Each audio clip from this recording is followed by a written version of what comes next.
Hi guys, in this video I'll be showing you on how to change your YouTube username using your mobile phone. So to do this, just open your YouTube application on your device. Then tap on your profile picture at the top right corner of your screen.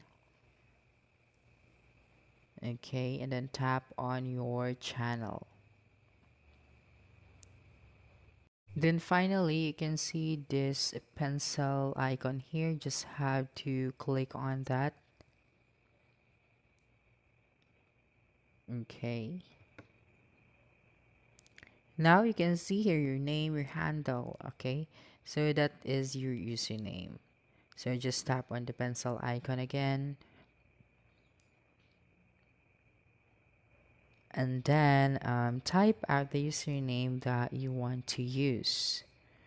Okay. Be sure to use a unique one in order to save that new username of yours.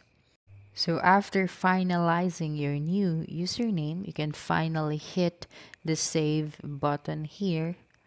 Okay, and then as you can see in your handle or username, it has been changed.